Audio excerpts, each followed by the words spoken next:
सत्य तथ्यलाई उतार्ने हाम्रो अभियान, निष्पक्ष पत्रकारिता हाम्रो पहिचान, खोज पत्रकारिताको अर्को नाम नेपाल टक। आदरणीय दर्शकबिन नमस्कार, म आनन्दपुर नाइस टेलिभिजनको विशेष प्रस्तुति नेपाल टकमा यहाँलाई स्वागत छ। नेपाल कम्युनिस्ट पार्टी नेकपा एमाले र एमाले भित्र रहेका वरिष्ठ नेता लगायत प्रधानमन्त्रीहरू चाहिँ अहिले एकले अर्काको मुख हेर्दैनन्। एकले अर्काको मुख मात्र हेर्ने होइन कि एकले अर्कालाई चाहिँ कारबाही समेत प्रक्रिया अगाडि बढाएर चाहिँ अबको नेकपा एमालेको चाहिँ राजनीतिक भविष्य के हुने भन्ने खालका जीवका त्यो समस्याहरू चाहिँ बिउजिराखेका छन्। तर एउटा राजनीतिक विशेषज्ञहरूको भनाइ के छ भन्दाखेरि माधव नेपाल पक्षका खेमाका साथीहरू चाहिँ फुटेर प्रचण्डका नै जान्छन् भन्ने चाहिँ राजनीतिक विश्लेषकहरू बताउँछन् भने केहीले फेरि होइन, एमालेले एउटा नौटङ्गी मात्रै गरेको, नाटक मात्रै गरेको, अन्ततः एमाले एउटै भएर आगामी निर्वाचनमा चाहिँ अगाडि बढ्छ भन्ने खालका धारणाहरू पनि सार्वजनिक भएका छन्। नेकपा एमाले भित्रको अहिले पछिल्लो समयको राजनीतिक विवाद, देशमा रहेको संवैधानिक सङ्कट, राजनीतिक सङ्कट र एमालेको एउटा खेमा चाहिँ माओवादीसँग गएर मिसिन्छ भनेर आरोप प्रत्यारोप गर्दै राख्दाखेरि साँच्चै जान्छ या जाँदैन, यिनै विषयवस्तु र समसामयिक विषयवस्तुमा छलफल गर्नको लागि नेकपा एमालेका वरिष्ठ, अझ मैले त भन्छु बौद्धिक नेता अर्थात् लेखक पनि हुनुहुन्छ उहाँसँग हामीले संवाद गर्नको लागि चाहिँ हाम्रो स्टुडियोमा प्रेमल कुमार खनालज्यूलाई बोलाएको छ। तपाईँलाई कार्यक्रममा स्वागत छ। धन्यवाद, नमस्कार।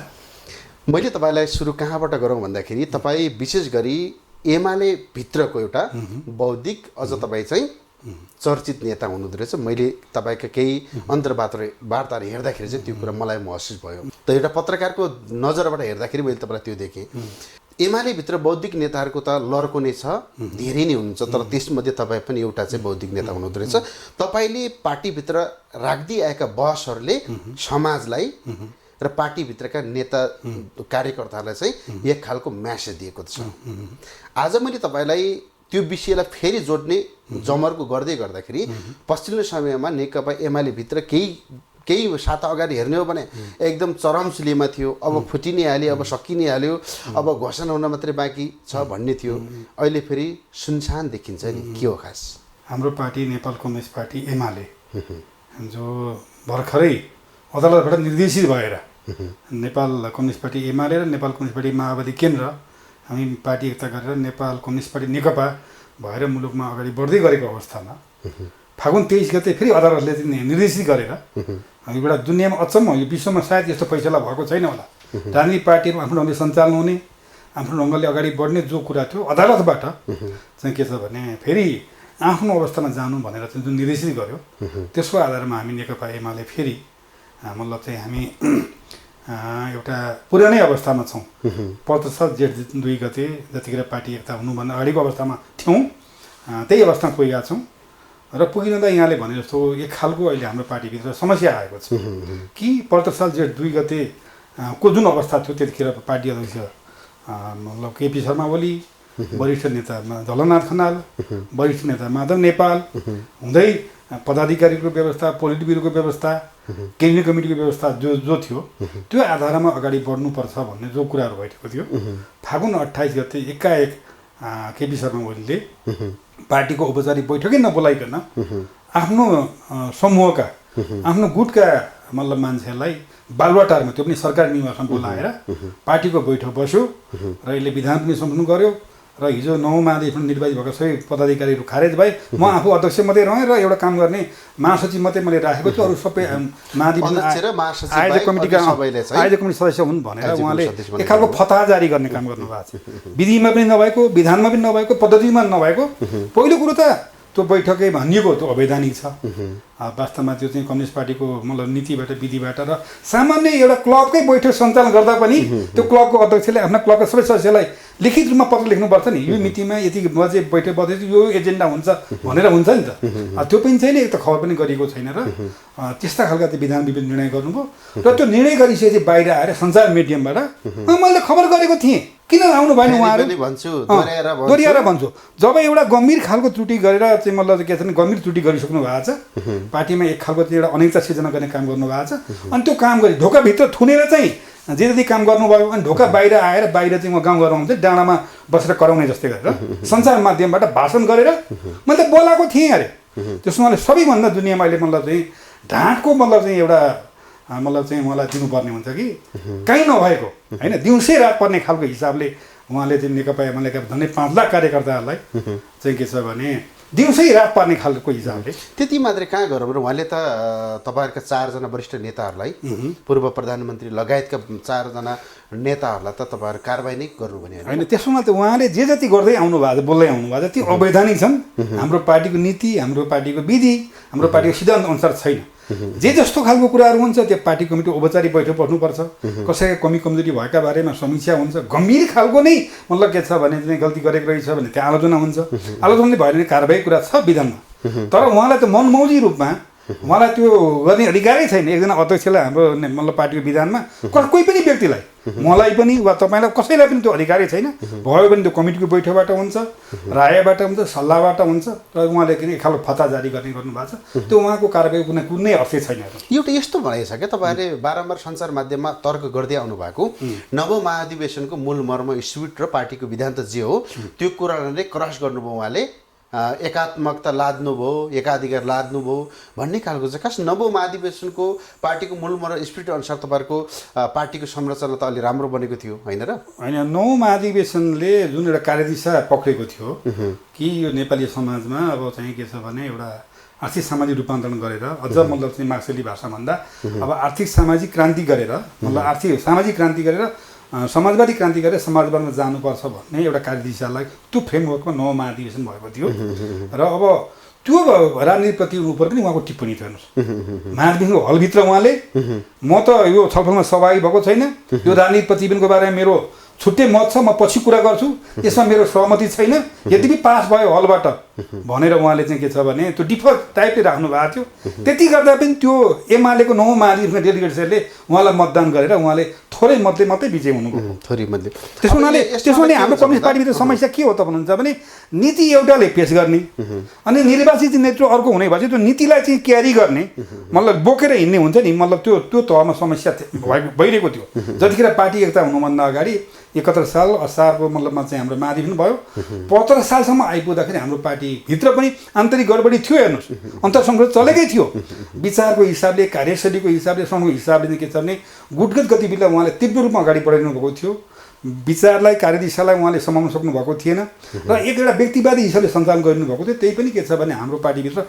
हामी व्यवस्थित ढङ्गले कमिटीका बैठकहरू बसिरहँदाखेरि अन्तर्सङ्घर्ष गर्दै थियौँ तर पार्टी एकता भएर आएपछि पनि नेकपा बनेपछि पनि देखिहाल्नु भएको छ सबैले थाहा पाएकै छौँ 20 महिनासम्म केन्द्रीय कमिटीको बैठक बस्नु सकेन म अध्यक्ष जिम्मेवारी हुनु पर्दैन थियो होइन सरकार सञ्चालन गर्दा तपाईँको चाहिँ के छ भने 3-3वटा बजेट आए नीति आए कार्यक्रम आए होइन तर पार्टीमा एक शब्द पनि मतलब चाहिँ सल्लाह र सहमति लिने काम गर्नु भएन सयौं निम्ति भए थोरै यहाँनिर हो कि जस्तो अघि तपाईँले भन्नुभएको जस्तै सामान्यतया एउटा क्लबको पनि बैठक बहाल्दाखेरि लिखित रूपमा पत्राचार गरिन्छ अनि मात्रै बैठक सुधार हुन्छ भने जस्तै अर्को कुरा तपाईँले भन्नुभएको नव महाधिवेशनबाट उहाँले केही मतान्तरले जित्नुभयो यसको मतलब हार्ने चाहिँ पुरै सकिएको भन्ने त होइन उपविजेता त हो नि होइन र एक हिसाबले जसले जित्यो बाँकी हार्ने त सकि नै हाल्यो ऊ केही पनि होइन भन्ने त होइन नि उसँग एउटा शक्ति हुन्छ एउटा सङ्गठन एउटा लेयर हुन्छ सङ्गठनमा उसँग एउटा कमिटमेन्ट गर्ने त्यो उहाँलाई जिताउनलाई एउटा लाइन पक्रिने एउटा साथीहरू हुनुहुन्छ मतलब तपाईँहरू जस्तै हुनुहुन्छ होइन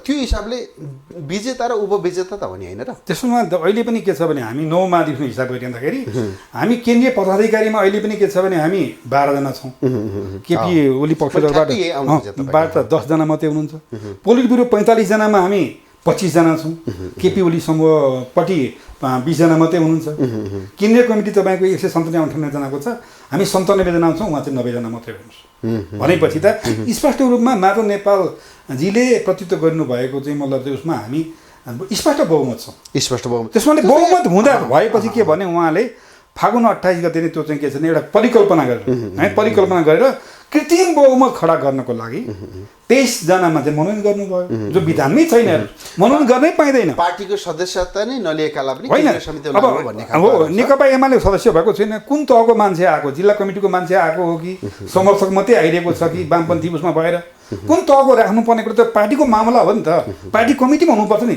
त्यो केपी ओलीको एकजनाको त मामला होइन नि त त्यसो भएको हुनाले हामीले चाहिँ के छ भने यतिखेर हाम्रो पार्टीभित्र यिनै कुराहरू तपाईँले जुन अघि भन्नु 9 महाधिवेशनको पनि विषय छ हेर्नुहोस् 9 महाधिवेशनको कार्यशाला उहाँले च्याप्पै समातेर अगाडि बढ्न सक्नुभएको समस्या छँदैछ अनि नेकपा भएर उहाँले अध्यक्ष र प्रधानमन्त्री हुँदा गरेका कमी कमजोरीको पनि कुरा छँदैछन् र अहिले फागुन 28 गतेपछि पनि यता आएर मैले तपाईँलाई फेरि फागुन 28 गतिको फेरिमा थोरै किन लान चाहेँ भन्दा जनताहरूले तपाईँहरूले दाबी गर्दै आउनुभएको 5 लाखदेखि 8 लाख कार्यकर्ताहरूले चाहिँ प्रष्ट बुझ्ने भाषामा हजुरले के भनिदिनु पर्यो भन्दाखेरि तपाईँहरूको एउटा बौद्धिक जगतको बौद्धिक लेभलको एउटा नेताहरूको विचारबाट नै निर्माण भएको एउटा पार्टीको मूल स्पिरिट हो विधान हो त्यही विधान अन्तर्गत न तपाईँले नव महाधिवेशन गर्नुभयो जस अन्तर्गत तपाईँहरूका चाहिँ एउटा ठुलो तहको होइन पार्टी अध्यक्षदेखि लिएर जिल्लादेखि लिएर स्थानीय तहसम्मको तपाईँ पार्टीको कमिटी निर्माण भयो होइन तपाईँहरूले चाहिँ अब्जेक्सन गर्दै आउनु भएको अस्ति गत 28 गतिको कुरामा चाहिँ उहाँले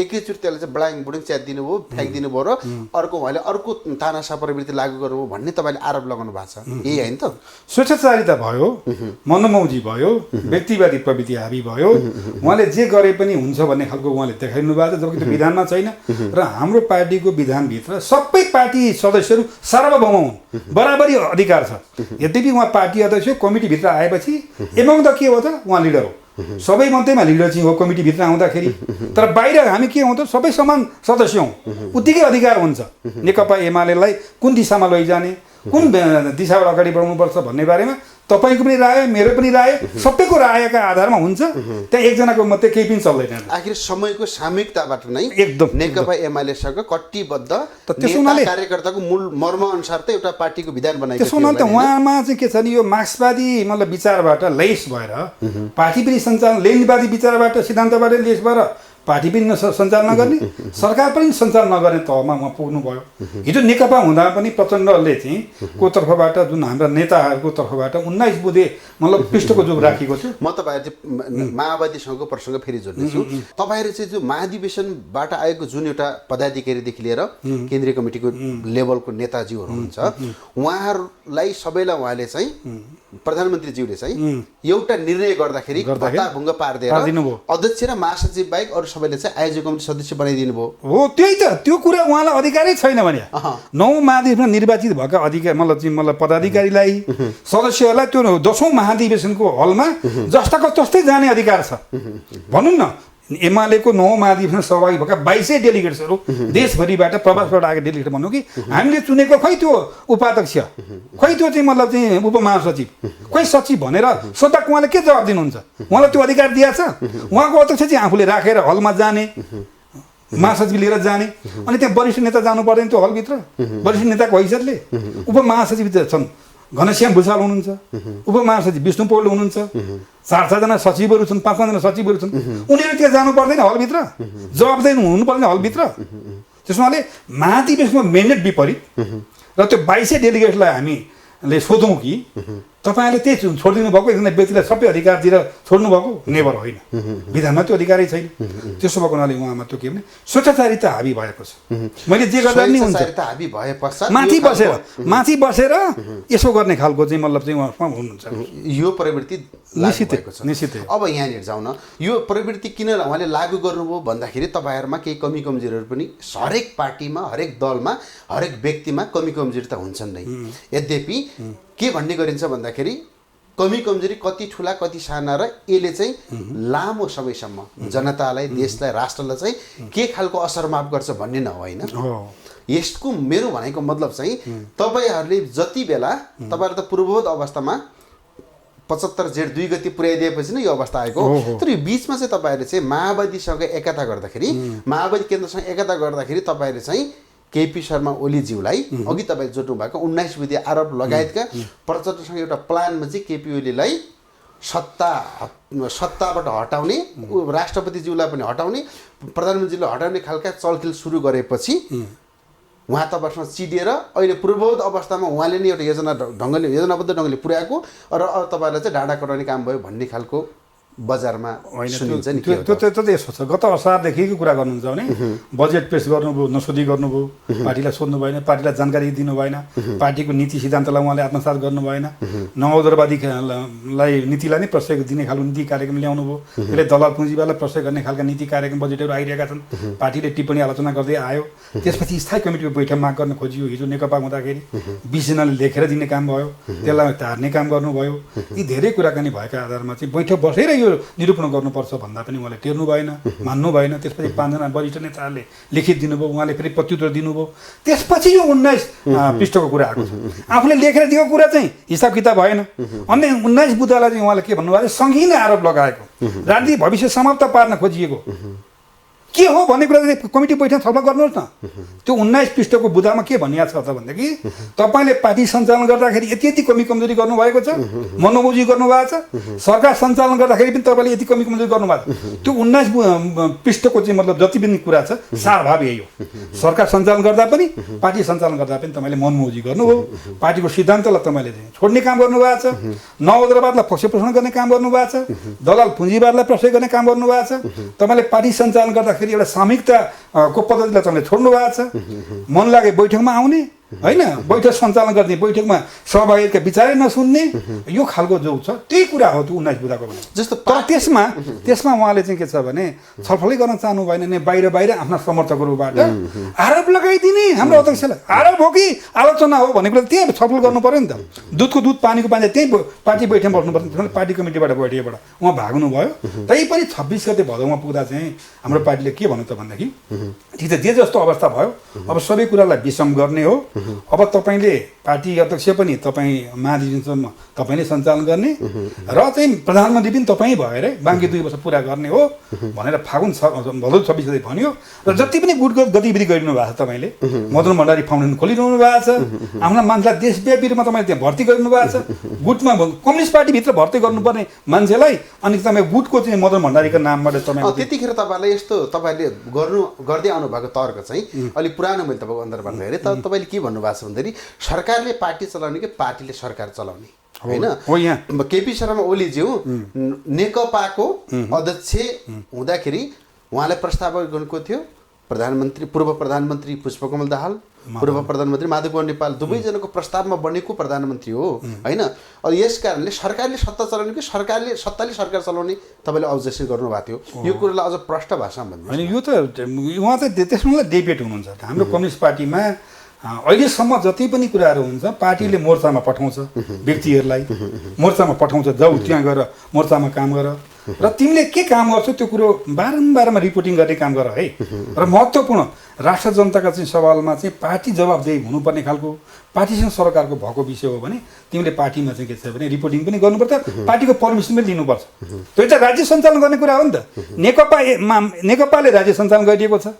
वाम गठन तर्फबाट नेकपा भएर नेकपाले राज्य सञ्चालन गरेको छ। नेकपालाई केही पनि थाहा नहुने, कस्तो नीति ल्याउने, कस्तो बजेट ल्याउने थाहा नहुने हो। यही हो पार्टीले सरकार सञ्चालन गर्ने हो कि सरकारले पार्टी सञ्चालन गर्ने भन्दाखेरि उहाँले सरकारमा बसेर पार्टीलाई पनि व्यवस्था गर्ने काम गर्नुभयो, सरकार एकतर्फी गर्नुभयो। त्यसमा त्यतिखेर बहसमा पनि के आएको थियो, अहिले पनि ल्याउनु पर्ने कुरा के चाहिँ कम्युनिस्ट पार्टी रुलिङ मतलब पार्टीले मतलब सरकार सञ्चालन गरिरहँदाखेरि सरकारप्रतिको चाहिँ नियन्त्रण गर्नुहुन्छ कि हुँदैन, गर्नुपर्छ कि पर्दैन भन्दा जरुर गर्नुपर्छ।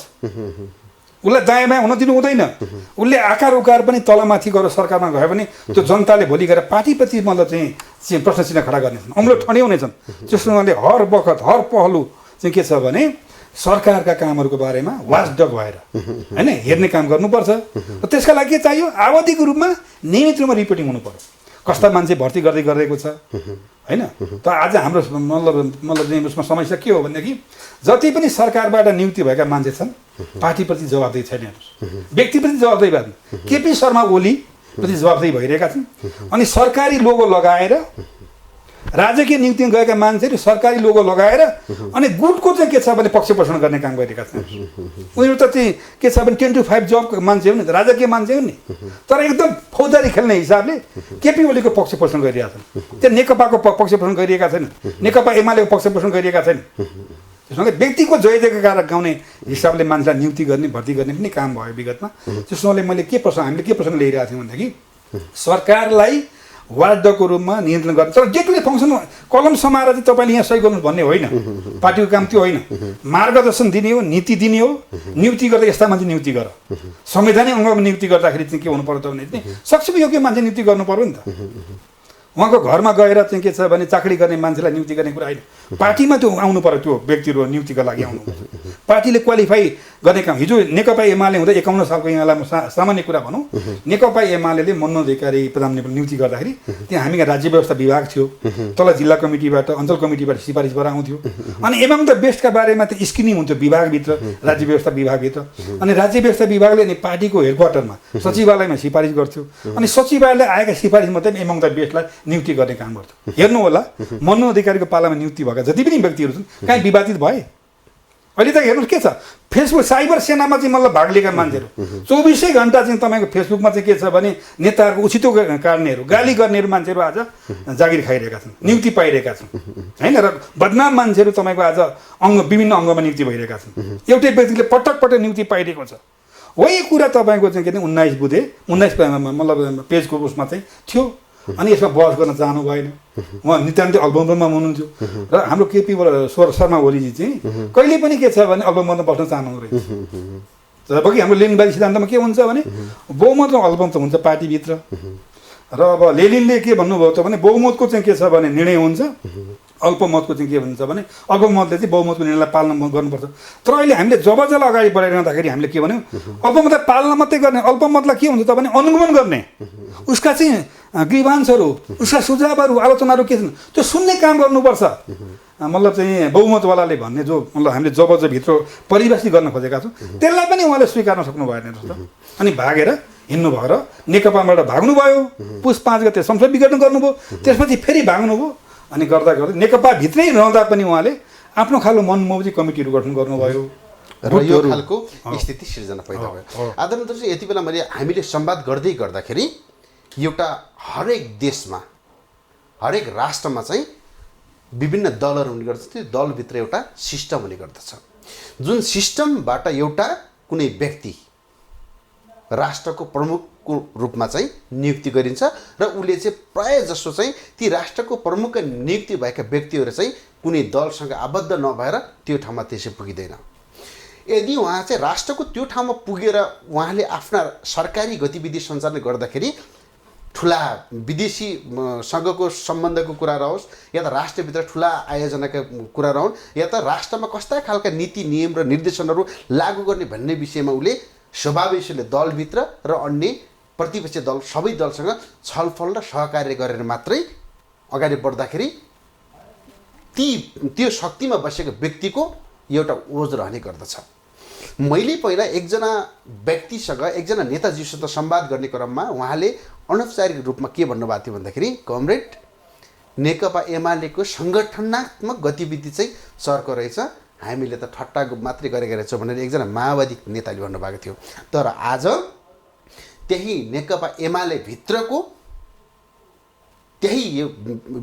अर्को खेमाले चाहिँ प्रधानमन्त्रीको विरुद्धमा चाहिँ नाराबाजी गर्ने र प्रधानमन्त्रीले चाहिँ त्यही भित्रका वरिष्ठ नेता लगायत थुप्रै नेताहरूलाई चाहिँ अलपत्र पारिदिँदाखेरि अबको नेकपा एमालेको राजनीतिक भविष्य के भन्ने विषयमा अझ गम्भीर प्रश्न सिर्जना भएको छ।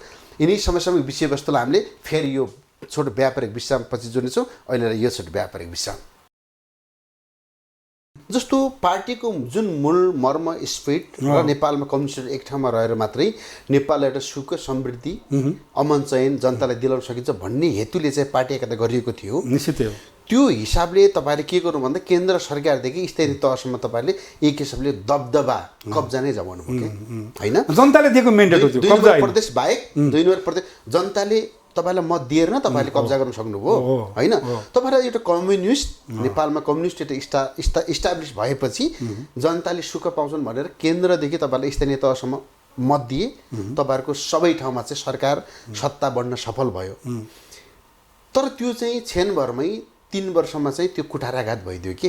मैले प्रसङ्ग कहाँ जोड्न चाहेको भन्दाखेरि दुई पार्टी एक हुनुभयो, त्यो पनि फेरि छिन्न भिन्न भइदिनु भयो। पूर्व माओवादीहरू केपी ओली जीसुले गइदिनु भयो, फेरि एमाले भित्रका पनि फेरि सम्भवतः उहाँहरू जान सक्नुहुन्थ्यो, प्रेसिडेन्टबाट फर्केर अहिले चाहिँ सोही घर पुरानो घरमा आउनु भएको छ।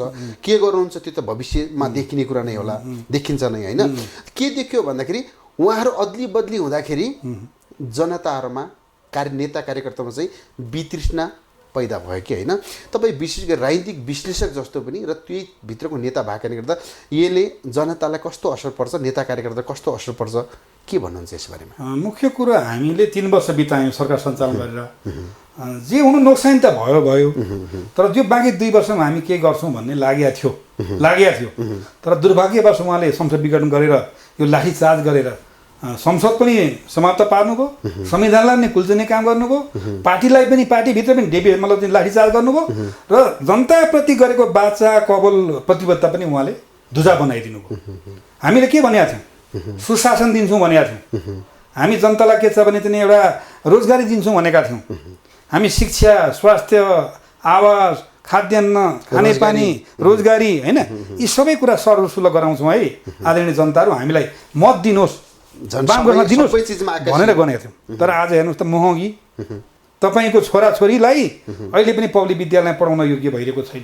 सबै निजी कलेज र बोर्डिङले तपाईँको चाहिँ नि अहिले पनि मार्केट लिइरहेको छ। तपाईँ बिमारी हुनुभयो भने अहिले पनि तपाईँको चाहिँ के छ भने हाम्रो त्यो सरकारी अस्पतालहरूमा चाहिँ मतलब चाहिँ पहुँच छैन हेर्नुहोस् होइन। तपाईँले कि चाहिँ नर्सिङ होममै जानुपर्छ कि त तपाईँ विदेशै जानुपर्ने तहमा छ हेर्नुहोस् होइन, त्यो अवस्था छ होइन। तपाईँको चाहिँ यातायातको कुरा गर्नुहोस्, म अहिले कहाँबाट आइरहेको छु, मैले अहिले यति पैसा खर्च गर्नुपर्छ, पब्लिक भेहिकलको चाहिँ व्यवस्था हामीले गर्न सकेका छैनौँ होइन। बजारमा तपाईँको चाहिँ मतलब सडकमा चाहिँ प्रदूषणको मात्रा छ, च्यात्ता र चुच्चुको कुराहरू छ। सिटी बसहरू सुविधा सम्पन्न सिटी बसहरूको बारेमा गर्न सकिँदैन थियो। आज साझा यातायातलाई तपाईँ चाहिँ एउटा स्तर उन्ति गरेर अरबौँ 50औँ अरबको लगानी गरेर तपाईँ चाहिँ मतलब के छ भने साझा बस चलाएर चाहिँ स्वच्छ खालको प्रदूषण गर्न सकिनुहुन्थ्यो। बिजुलीका बसहरू चाहिँ तपाईँ सञ्चालन गर्न सक्नुहुन्थ्यो। तर के गरियो त भन्दाखेरि चाहिँ दलाल पुँजीवादलाई प्रसाद दिनको लागि बिजुलीबाट चल्ने गाडीहरूलाई आयात भन्सार महँगो लगाइदिनु भयो अनि पेट्रोलबाट चल्ने गाडीहरूलाई प्रोत्साहन गर्नुभयो। यही हो दलाल पुँजीवाला पैसा दिने कामहरू। हेर्नुहोस् त गोकर्णको जग्गा हेर्नुहोस् त, हजारौँ रोपनी जग्गा राजाको नामबाट हामीले नेपाल ट्रस्टमा ल्यायौँ। त्यसलाई अब हामी समाजवादमा जाने भएछ, त्यो समुदायको स्वामित्व हुने गरी, राज्यको स्वामित्व हुने गरी राज्यले त्यसलाई परिचालन गर्नुपर्नेमा कसलाई दियो? कानुन संशोधन गरेर यति होल्डको ग्रुपलाई दियो। हेर्नुहोस् त कस्तो विडम्बना हेर्नुहोस्। यही हो दलाल पुँजीवाद भनेको। ठ्याक्कै प्रसङ्ग ल्याइदिनु भयो। सरकारमा बसेर चाहिँ सत्तामा बसेर चाहिँ अलिकति भ्रष्टाचार व्यापक मोल आयो भन्ने पनि बिचमा एकदम ठुलै चर्चा आएको थियो। तपाईँहरू ती नेकपा भित्रै भएको कारणले गर्दा सायद विरोध गर्न सक्नु भएको थिएन क्यारे। अहिले फेरि यो प्रसङ्ग उठाउनु भयो किन नि? मतलब के उठिरहेको थियो नि होइन? किन र तपाईँको त हिजो तपाईँको नेकपा हुँदा नि हामीले उठेका छौँ नि, सरकारको बारेमा गम्भीर ढङ्गले प्रश्न उठेका छन्। चाहे त्यो मन्त्रीको सबै छ होइन, ओम्नी प्रकरणको कुरा गर्नुहुन्छ कि गोकर्ण सफारी कुरा गर्नुहुन्छ कि उसको कुरा गर्नुहुन्छ कि 70 करोड मन्त्रीको कुरा गर्नुहुन्छ कि, यी सबै कुरा भ्रष्टाचारका श्रृङ्खलाहरू छन् नि। स्वास्थ्य सामग्री खरिदमा भन्नुहुन्छ कि कोरोना भाइरसमा भन्नुहुन्छ कि, यी सबै कुरामा ओम्नी प्रकरणमा भन्नुहोस्, सबैमा के सरकारको प्रश्न चिन्ह खडा भएको छ। र आज स्थानीय तह 753वटा पालिका छन्, सबै तपाईँको चाहिँ अनियमित र भ्रष्टाचारको दलदलमा फसिरहेको। महालेखाको रिपोर्ट हेर्नुहोस् त, एक्ज्याक्टली त्यो रिपोर्टमा के भन्छ हेर्नुहोस्, 10औँ अरबको चाहिँ बेरोजगारी चाहिँ छ, अनियमित र भ्रष्टाचार भइरहेको छ, सबै कागजका भरमा तपाईँ भइरहेको छ। म त्यहाँ गाउँमै बस्छु, यहाँ मतलब उसमा बस्छु, त्यहाँ उपभोक्ता समिति भन्छ सर के गर्नु, रियलमा यहाँ खर्च हुँदैन, हामी त के छ भने यहाँ बाटोको उपभोक्ता समिति हो, यसो सही मात्रै गरिदिने हो, बिल बनाइदिनु सबै माथि नै भुक्तानी हुन्छ। त आज के भइरहेको छ, माथिबाट योजना आउने, माथिबाटै बजेट आउने, त्यो जनताको आवश्यकताको आधारमा त्यहाँ तपाईँको तर्जुमा गर्ने कि नगर्ने, गाउँलेहरूलाई वरिपरि राखेर कस्तो खालको योजना ल्याउने यो वार्डमा यो गाउँमा भनेर कहिले छलफल भएको छ? कम्युनिस्ट पार्टीको सरकार आइसक्यो भए यो त यस्तो हुँदो रहेछ कि माथि मूल मुहानमै चाहिँ पोहोर भयो भने तल त कहाँ सफा पानी। त्यसो भएको हुनाले के भने कागज मिलाएर योजना तपाईँको पारेर अनि माथिबाट तपाईँको अहिले हेर्नुहोस्, अब प्रधानमन्त्रीको जिल्ला हेर्नुहोस् न, अब जिल्ला चाहिँ विकास हुने अनि अरू क्षेत्र जिल्ला विकास हुनु पर्दैन, सबै तपाईँको झापा हराभरा भयो भनेर एकदम प्रचार भइरहेको छ। यति मात्रै नै, इलामको कुरा गर्दैछु हेर्नुहोस्, गुटबन्दी पार्टीभित्र गुटबन्दी हुँदाखेरि झलनाथ खनाल र सुभाष नेमाङ हुनुहुन्छ त्यो इलामबाट प्रतिनिधित्व गर्ने, र के प्रचार गराइयो भने देख्नुभयो, झलनाथ खनालले ल्याउनु भयो विकासका योजनाहरू, सुभाष नेमाङको चाहिँ मतलब चुनाव क्षेत्रमा त 5-6 अरबको आयो, बाबा जानी जाने गुटगत हिसाबले बजेट तर्जमा गरिएको छ, विकास योजना छनौट गरिएको छ। झलनाथको निर्वाचन क्षेत्रमा चाहिँ तपाईँको चाहिँ बजेटै दिने काम गरिएको छैन, योजनै दिएको छैन। अनि जान के गरी प्रचार भन्दै देख्नुभयो, सुभाषले पो ल्याउनु भयो त भन्ने ढङ्गको प्रचार गर्ने काम हो। यस्तो खालको प्रचारले हुन्छ? प्रधानमन्त्रीको जिल्लामा विकास भयो, यसरी केन्द्रित मतलब के छ भने व्यक्ति केन्द्रित भएर गर्ने, यही हो सन्तुलन विकासको नीति होइन। फेरि यसको मतलब कामै भएन भन्ने पनि त होइन नि। जस्तो काठमाडौँमा पानी आयो, जनता कति खुसी छ नि। यो त हेर्नुहोस्, नेपाली जनता रेल उद्घाटन भयो, नेपाली जनताको ठुला ठुला पुराना अधुरा आयोजनाहरू क्रमशः अगाडि बढेछन्, सञ्चालन हुँदैछ, राम्रो कुरा हो।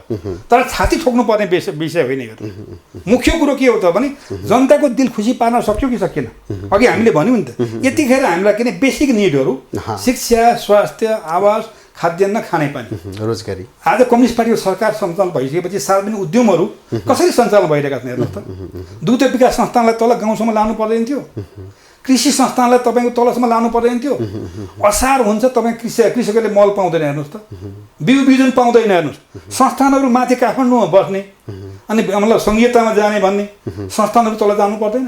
हामीले के माग गरिरहेका थियौँ? मैले हजुरको कुरा प्रश्न बुझेँ। यसको मतलब नेकपा एमाले अब विधिवत रूपमा फुट्दैछ? नेकपा एमालेको कुरा भन्दा नेकपा एउटा तर्क गर्नु भएको छ, अस्ति गत 28 गतेको त्यो गलत निर्णयले सच्याउने हो भने एमाले पूर्ववत अवस्थामा फेरि एक ढङ्गले अगाडि जान सक्छ, अन्यथा सम्भव छैन, एउटा तर्क गर्नु भएको छ तपाईँले। त्यसो हुनाले हामीले जुन चर्चा गरिरहेका छौँ अहिले, मतलब चाहिँ हाम्रो सरकार केपी ओलीले नेतृत्व गर्नुभएको सरकारले पार्टीको नीति र सिद्धान्त विचार अनुसार गइरहेको छैन, नवदलवादलाई प्रशय गर्ने काम गरिरहेको छ। त्यसो हुनाले त्यो डिबेट भइरहेको छ। जसले आज हाम्रो पार्टीभित्रको अन्तरसङ्घर्ष भनेको नवदलवादलाई पक्ष पोषण गर्नेहरूका विरुद्ध, दलाल पुँजीवादलाई पक्ष पोषण गर्नेहरूका विरुद्ध हामी समाजवादी अर्थनीति लागू गर्नुपर्छ भनिरहेका छौँ। समाजवादी नीतिबाट निर्देशित भएर सरकारले सञ्चालन गर्नुपर्छ, नीति कार्यक्रम सञ्चालन गर्नुपर्छ भनिरहेका छौँ। हाम्रो लडाइँ यही हो, अन्तर्विरोध यही हो। यो अन्तर्विरोधलाई अगाडि बढाइरहँदाखेरि उहाँले के गर्नु, फायर गर्नु भएन। नेतालाई डङ डङ तपाईँको चाहिँ दसैँमा चाहिँ के छ भने त्यो फायरिङ हुन्छ नि, त्यो टाइपको गरिनु भएको छ र तमासा देखाइदिनु भएको छ। तर त्यसबाट कोही डराउनेवाला छैन। अब कम्युनिस्ट पार्टीलाई जुन ढङ्गले अहिले के छ भने उहाँले लाठीचार्ज गर्ने काम गर्नुभएको छ, बमबार्डिङ गर्ने काम गर्नुभएको छ। 2/3 जनमत पुगेको। अब जिन्दगीमा तपाईँको अबका अरू दशकसम्म मतलब के छ भने कम्युनिस्टले चाहिँ के छ भने 2/3 नल्याउने गरी तपाईँको चाहिँ उहाँले बमबार्डिङ गर्ने काम गर्नुभएको छ। अब यसो भनिदिनुहोस् त, हामीलाई समयको पाबन्दी छ होइन? हजुर हजुर।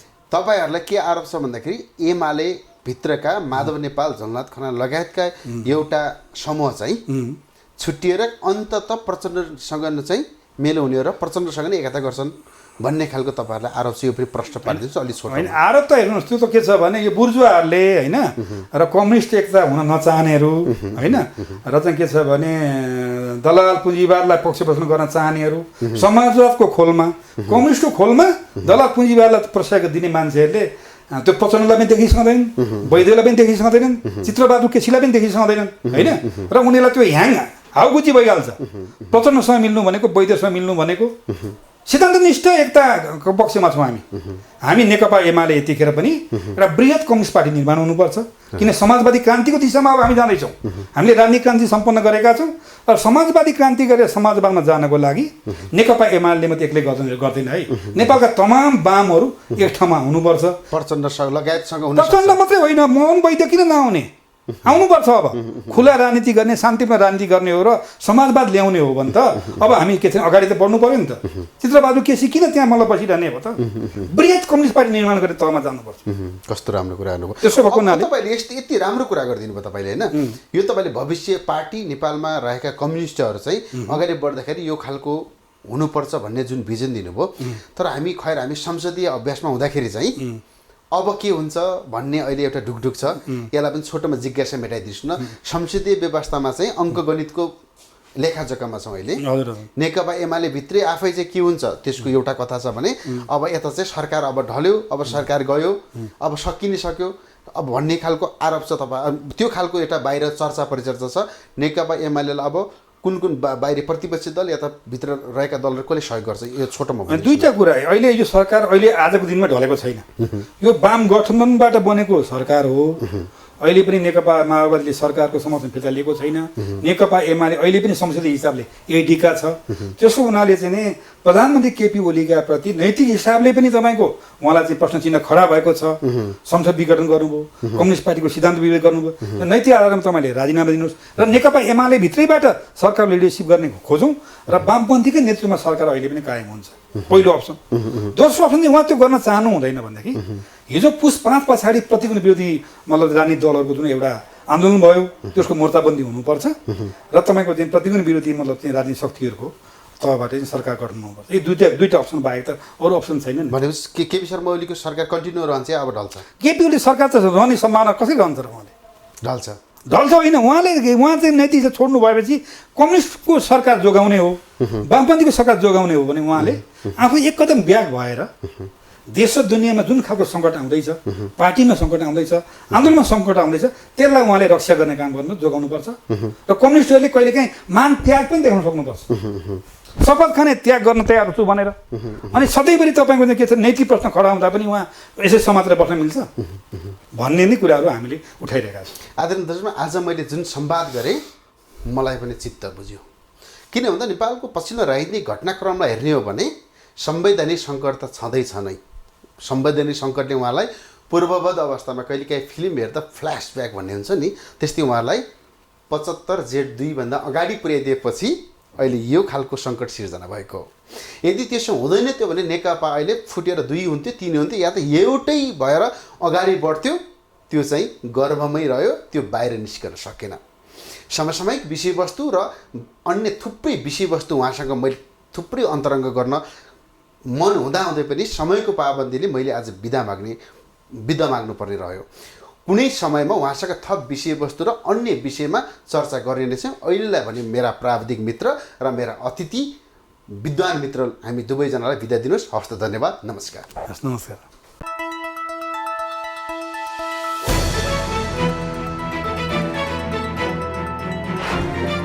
सत्य तथ्यलाई उतार्ने हाम्रो अभियान, निष्पक्ष पत्रकारिता हाम्रो पहिचान, खोज पत्रकारिताको अर्को नाम नेपाल टक।